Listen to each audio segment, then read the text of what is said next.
This show was supposed to be the unofficial start of trade season, but we've got more to talk about now. James Johnson coming back to the Pacers, their vet from last year. We're still talking trades. It's December 15th. And the Wizards tonight. We have so much to get to on today's Locked On Pacers podcast. You are Locked On Pacers, your daily Indiana Pacers podcast, part of the Locked On Podcast Network, your team every day.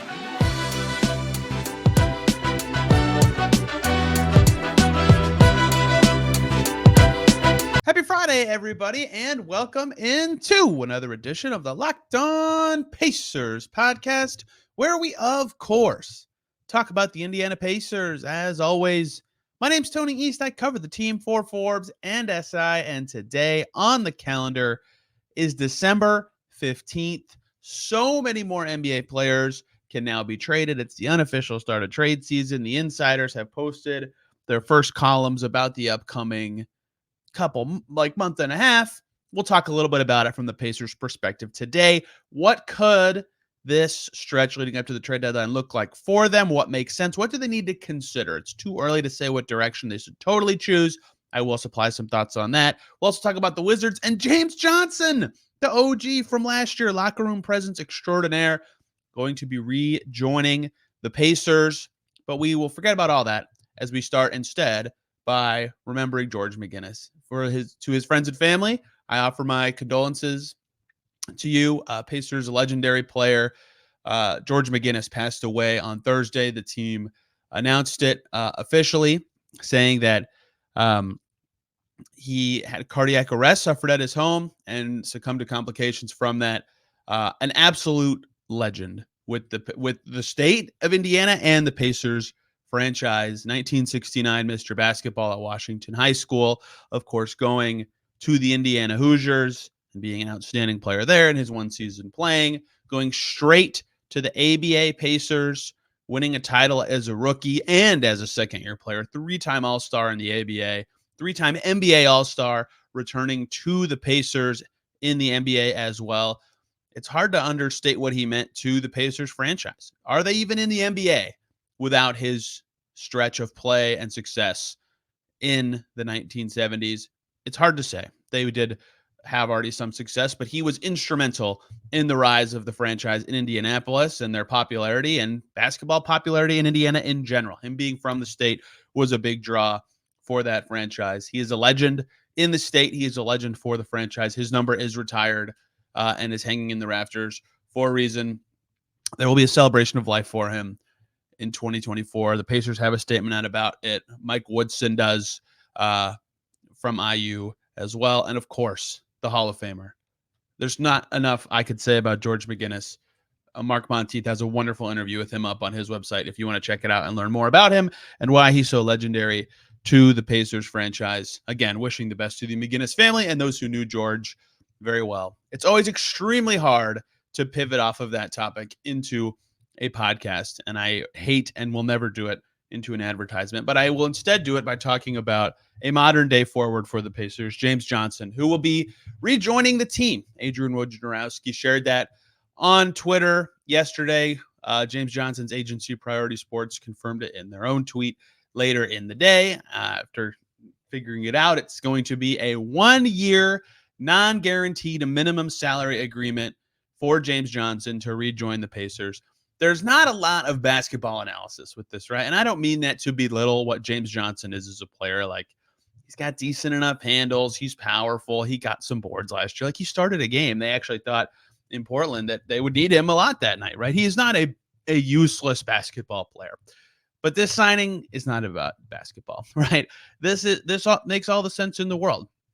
I wrote back after the Daniel Tice buyout about what the Pacers could do with their roster spot. And to me, the best use was a non-guaranteed deal because it keeps the most flexibility for the Pacers and it lets them bring in another player onto their team that has value. And I think, to me, on a deep team where already they can't find minutes for 2 first-round picks or Jordan Nwora, somebody who's going to accept the role of not playing and still provide value is the absolute best use of that roster spot and contract slot.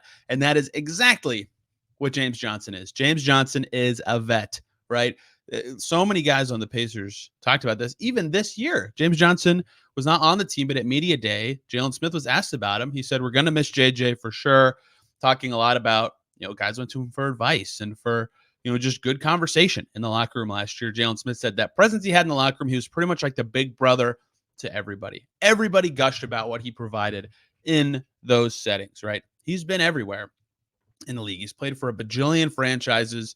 He's played with MVPs. Derrick Rose, I remember him talking about playing with Derrick Rose just because Derrick Rose was the guy that he compared Tyrese Halliburton's early season leadership to, career leadership to. It's rare that guys that young have that kind of gravity, but Derrick Rose is the only guy James Johnson remembered. But that kind of experience matters, right? James Johnson knows how to be teammates with those guys. He knows what it takes to prop them up.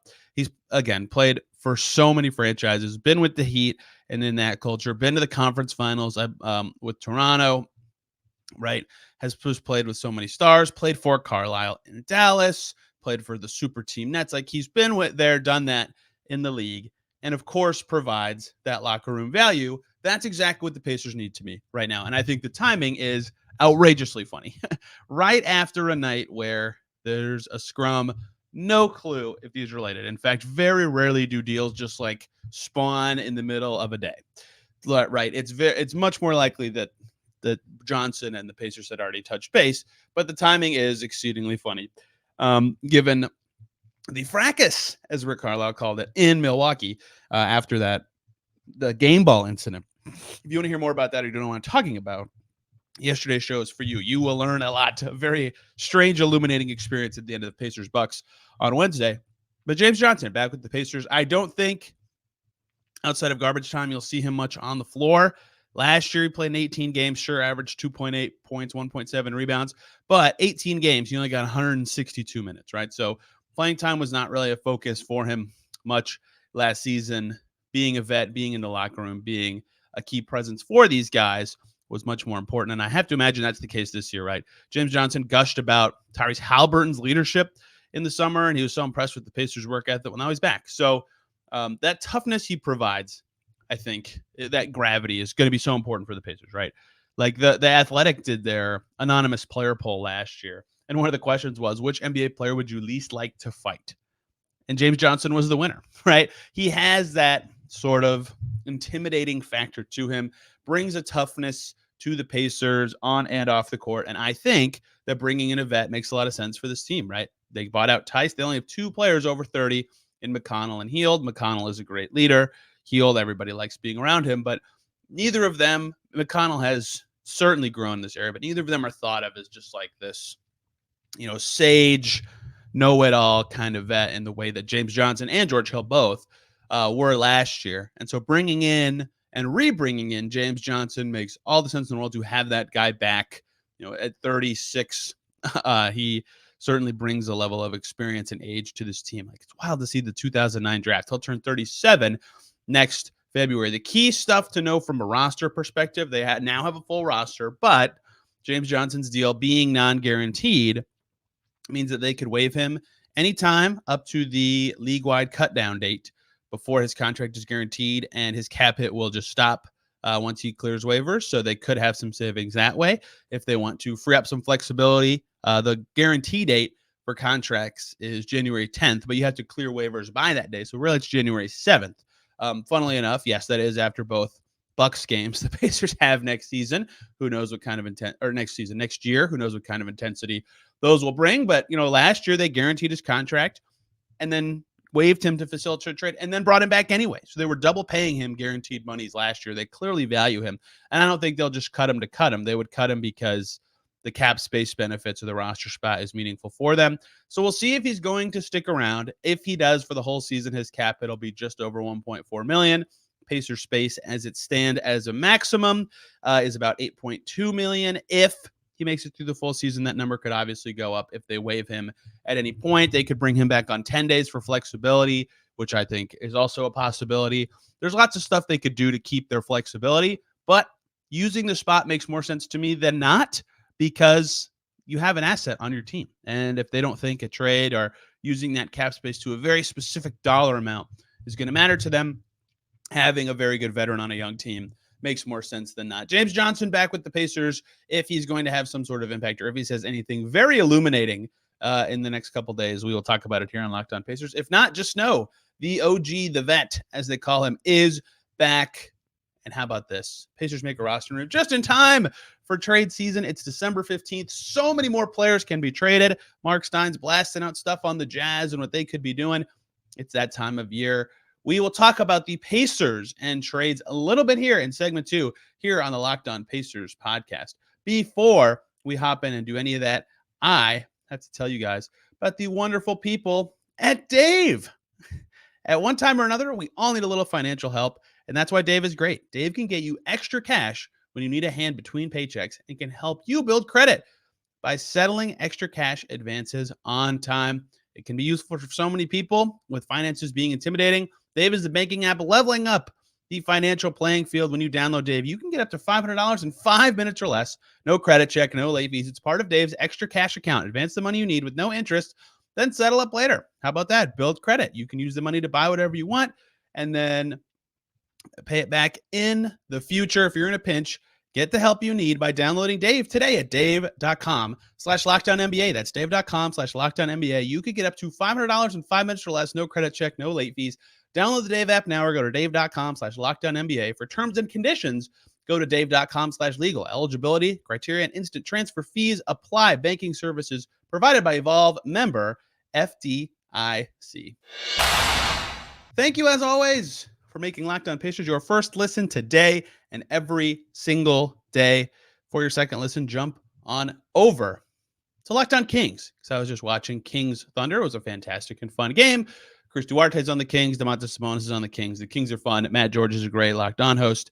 You can learn more about the Sacramento Kings on Locked On Kings. Today, I'm going to do it. I'm going to talk about trades. It's not my favorite topic. I prefer the basketball part of basketball, but it is clearly a big deal for the Pacers. It's clearly a big deal for every franchise. And as a building team with extra assets, the Pacers are going to be a fascinating team in this landscape this year and beyond, right? How they balance and figure out where they are is still the biggest question to me heading in to the February 8th trade deadline next year, right?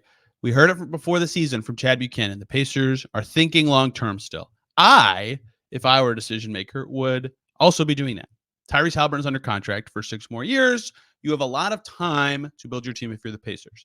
But I am receptive to, they're good right now, right? They're 5th in the East. They're 13-9. They've shown that they can literally beat anybody, right? They've beaten a lot of top teams already. They also have some crummy losses. Their defense stinks, but their offense is the best ever. That's a good team. They have the ability now to potentially make noise in a postseason setting. So what they decide to do with those pieces of not competing, you can just keep your team now and they're not competing bits of information, but just like kind of pushing and pulling in terms of direction come deadline time will be fascinating to me, right? There is, like, for the right price, of course, lots of trades make sense, but do you want to go in early? We've heard Kevin Pritchard talk about his itch for the big trade before. They talked about being aggressive around the draft. Woj is reporting on TV that they're interested in a 2-way wing. Yeah, every team is, but like the Pacers should really be interested in that kind of player. But is it the right time? Right? That's what they'll have to figure out, and what the next month and a half will dictate for them heading into trade season. And I asked that question because, I heard this being talked about and I thought about it. Like the Hawks, the Atlanta Hawks, they made the conference finals. So that, of course, is alluring, and they think they're a good team and they should be going for stuff. But I think they cashed in their chips too early and they went for DeJounte Murray. And now they don't have the assets to make another trade to improve their team.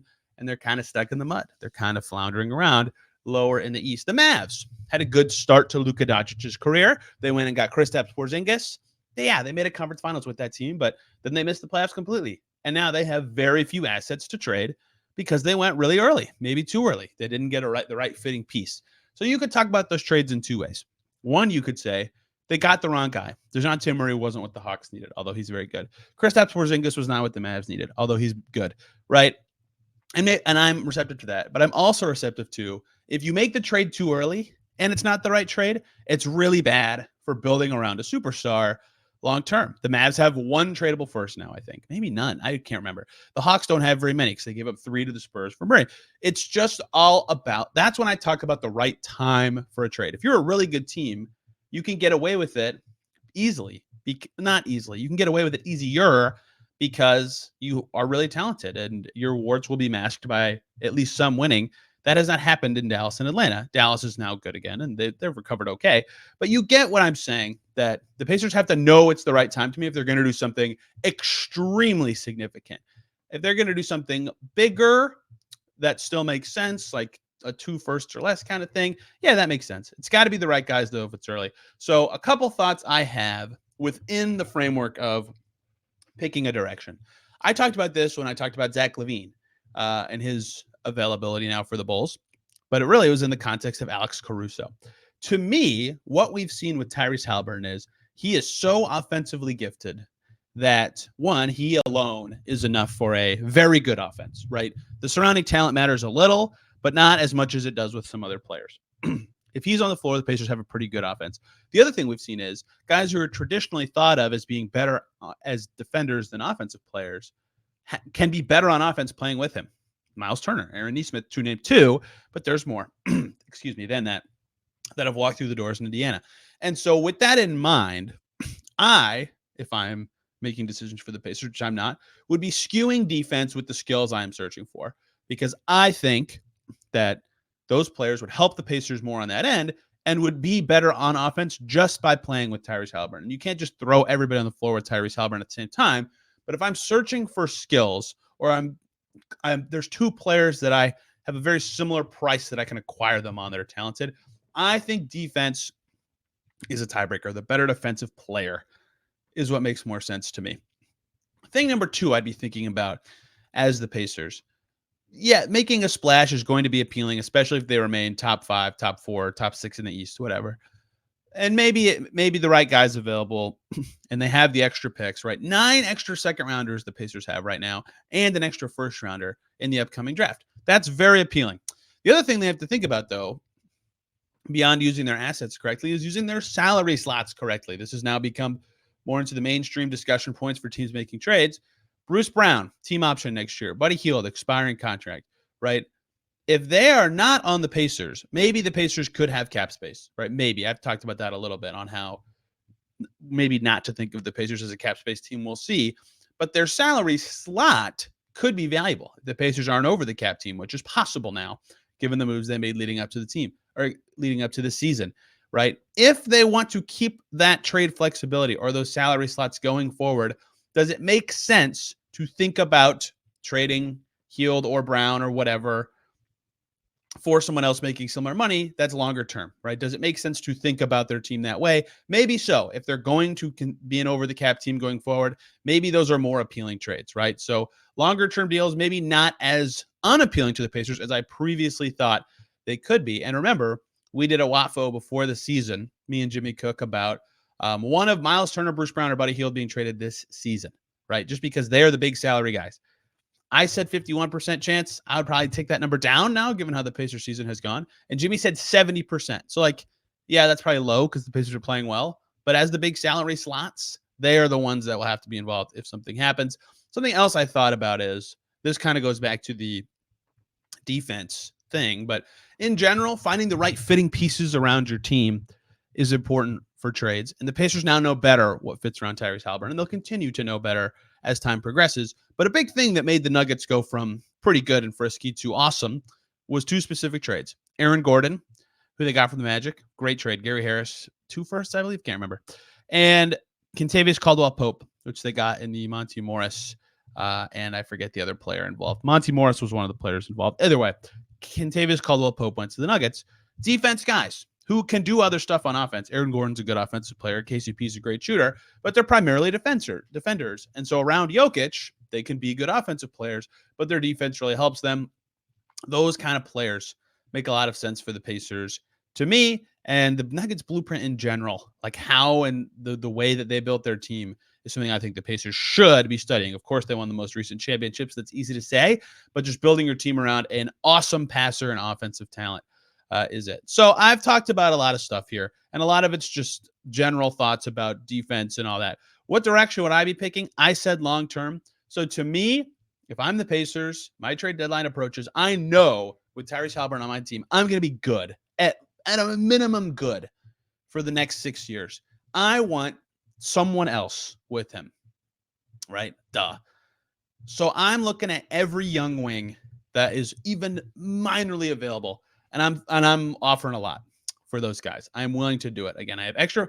I believe you can trade 7 years of first. So Pacers have all of their own firsts going forward. So they can trade 4 of those because of the step-in rule. You can't trade back-to-back years, right? They also have an extra first that they got from Denver from last year's draft when they traded away another one of their extra firsts. Put that all together, they could trade 5 firsts in a package. They also have a lot of young players, some of whom aren't even playing for them this season. They have very attractive packages they could send out. In theory, any available player they could get. Now, other teams could beat their package, but they could get anybody. So, yes, every young wing that's available, every team in the NBA is going to want them. But if I'm the Pacers, I might be willing to overpay a little bit because I know I have the cushion of a floor of being a good team. And so that would make me, if I'm running the Pacers, trade a lot of stuff or all my stuff or whatever now. Is a very good young wing. We've seen the MO of this front office be about, young players, or at least young-ish players under contract for a while. Can they get that player who's a wing, who's that guy they've been missing to pair with Haliburton? Now, listen, every team wants the player archetype I just said. That's not an easy thing for the Pacers to do. I'm not just going to name names. I could throw around names all day. You can use the internet and search for good NBA players. But that's what I would want as the Pacers. Immediate contributors, though, are a little more appealing to me than they were before the season started. They've talked about how good Tyrese Haliburton can be as a recruiter. Tyrese Haliburton, per Woj, and he told Woj, apparently, that's at least the phrasing it came off from how Woj was talking about, like, potentially recruiting players to play with him in Indiana. If he can convince guys to stay, and it sounded like from Woj's reporting the Pacers would be pretty confident about re-signing somebody, then you have less fear about expiring contracts, and all of a sudden you can view those guys as under contract with your team for longer. So any wing, maybe regardless of contract length, although you still have to be wary of that as every NBA team, like 27 or younger, I'm going for it if I'm the Pacers. And if they're older than that, but the price is right, I would still go for it. But I think that in their spot, I would be thinking long-term. Still, not like a seller necessarily, but just in terms of how I balance these things. But I would be willing to overpay for the right young wing right now. And so how the Pacers navigate the next couple months might depend on how they play, right? If they're still awesome and in 5th place and 4th place or whatever, come February 1st, yeah, go for it. Be buyers. Even if it's a minor upgrade this season, knowing what your team looks like in a playoff setting is extremely valuable, especially given what they have with younger players in those settings. If they flounder a bit and fall to 8th, status quo might make some sense, as painful as some fans might find it at the time. But getting that young wing, if one is available, or a young 4, and just throwing a ton to get it, does make sense to me now. The Pacers have the stuff to do it. As trade season progresses, right? Today, Bruce Brown, for example, can be traded today. He could not be traded on Thursday. I'm not saying the Pacers are going to trade Bruce Brown, but a lot of players now can be traded who couldn't before. If any credible reports linking the Pacers to specific players, new players, to be clear, like we've already seen the Pascal OG stuff that we've talked about on the show many at the time, then yes, we will cover that here on Locked On Pacers. Does it make sense? What's the right price? But in the absence of that, trade talk will be as needed here on Locked On Pacers. I am not a speculation fan, although I do understand why people really enjoy those conversations. We will see where the Pacers trend, if Buddy Hield's situation resolves itself from before the season, if any team's interested in McConnell. We heard a lot about Phoenix. If that comes to fruition, we'll see. And we'll cover it all here on Locked On Pacers. But those are my trade thoughts as we enter trade season. One more short segment to close this out. The Wizards, who have a young wing in Denny Avdia, for example, are the Pacers' opponent tonight. What are the keys to victory for the Pacers? Can they get back on track in Washington? We'll talk about that to close out today's show. But before we talk about the Wizards, we're going to talk about the great people over at PrizePicks, who make daily fantasy sports easy. You just pick more than or less than on 2 to 6 player stat projections and watch the winnings roll in. For example, Anthony Davis, more than or less than 2 blocks, or Damian Lillard, more than or less than 4 3-pointers made in a game. That's it. You could do that with 2 to 6 guys and win some money. They also have combo projections across sports. For example, LeBron James plus Travis Kelce at a combo of 10.5 3-pointers made, and receptions. PrizePicks is a blast. They've got a reboot policy, so your entries stay in play even if one of your players gets injured. It is the most fun way to play daily fantasy sports. You have got to try it. Head over to prizepicks.com/LockedOnNBA and use the code LockedOnNBA for a first deposit match up to $100. How about that? That is prizepicks.com/LockedOnNBA. Use that code LockedOnNBA for a first deposit match up to $100 at PrizePicks. Daily fantasy sports made easy. Back here on Locked On Pacers, thanks for making us your first listen today and every single day. For your second listen, jump on over to Locked On Wizards. Hear about a team that is not playing well. Beat the Pistons a few weeks ago, but that is one of their only wins. Bilal Coulibaly looks awesome. I am excited about that as a fan of Bilal Coulibaly. And the Pacers play the Wizards tonight in D.C. Pacers beat them by 23 on opening night. That is still one of the Wizards' biggest losses of the season. Pacers showed that night that they could have an elite offense, and they have maintained that pace ever since. Some key stuff to watch tonight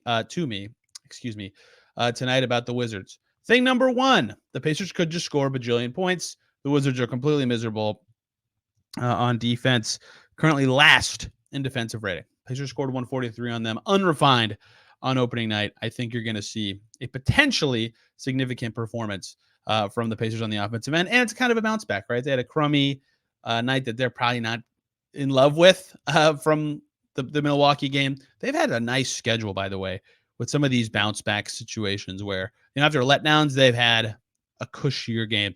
Orlando, they had Atlanta right after. They scored 157. Their terrible game against Boston, they came out and beat Cleveland at home. These don't sound as cushy as they really are. They're let down against Charlotte. They got to follow up with San Antonio. They're let down with Toronto. They got to follow up with Detroit, right? They're let down in Miami. They got to follow it up again in Miami, right? Those 2-1 cities are hard to sweep.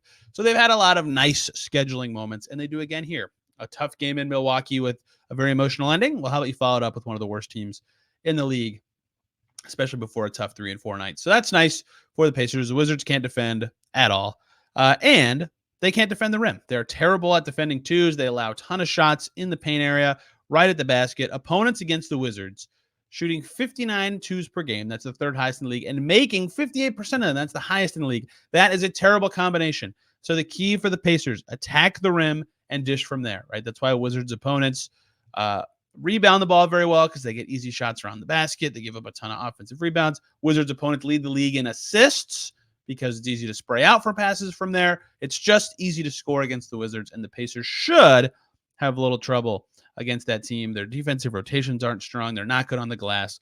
Miles Turner gets some rebounds, and the Pacers play their game, get into the paint, and spray out from there. They should be great. Their style should already be punishing against these guys. Now, the reason for pessimism would be they have Kyle Kuzma, who's a big wing, who isn't in the star tier, but that's the kind of guy who does well against the Pacers and can gunk this game up and slow it down and make things tough. Kuzma's averaging 23 points per game this season. He is, in fact, a good player. He had 25 on opening night in Indiana. Jordan Poole's questionable. We'll see if he plays, but Coulibaly's a big-ish wing, although he's skinny. Danny Avdia's a big wing. Corey Kispert's shooting pretty well this year. Like, they have guys of the size. None of them are the punishing, can dribble and create type, except for Kuzma. But we'll see what kind of threats those guys can put on the Pacers. The Wizards' offense is not a total joke, right? They do have some talent on that end. They get up a good amount of threes. Stylistically, they're not awful, but they are so bad on defense that it just makes things so hard. So if the Pacers score, especially if they don't opening night, that should be enough, right? The Wizards might just not be able to keep up. And so the keys to me, the obvious ones, the drivers, guys who can get in the paint and make the Pacers offense hum. They're just playing normal games, not exceptional games, not reaching in any sort of matchup. If they get a normal game from TJ McConnell, Ben Mathurin, Tyrese Halliburton, Bruce Brown, even just probably three of those guys, that should be enough for their offense to be awesome. And then if Miles Turner and Isaiah Jackson look good on the glass, that also should be enough for them to succeed in this game. Just having enough possessions, like they are more efficient than the Wizards on a per possession basis. So I don't think the Wizards are like a joke. I think they're trending in a good direction. They're just not very good. They won 2 games in November, beating the Hornets and Pistons. So maybe they're not as good as I'm giving them credit for. They beat the Grizzlies. Those are their only 3 wins this season. Not good teams.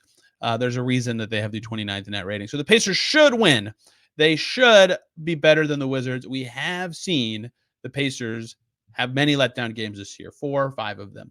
So it's not a fait accompli that they'll win, although they have been taking care of business a little better since that Portland loss. We'll see how focused they are after what happened in Milwaukee. And whatever happens, we will talk about it a little bit next week. It's going to be tough to say what next Monday's show is going to look like because Pacers have a back-to-back. So whatever stands out thematically from Wizards and Timberwolves, we'll talk about it then. We'll look ahead at the Clippers. We'll talk about this basketball team in general. And at some point, I want to talk about the Pacers rotation, not because I think anything's wrong with it, but just to look back at what I got wrong in my preseason rotation predictions and what it means about the direction of this team. Could be illuminating, 1, to learn about the team, and 2, to look ahead at their direction when February comes. Thank you all for listening today and this week. This is like 13 days in a row of podcasts. So if they have something exceptional happen against the Wizards, perhaps we'll keep it rolling. If not, we will see you on Monday talking all things Pacers basketball. I'm on Twitter at Tony R. East. The show is there at Locked On Pacers. That's the easiest way to reach me with questions, comments, concerns, etc., or commenting down below if you're watching on YouTube. Thank you all a ton for listening. Have a fantastic weekend. We will see you soon.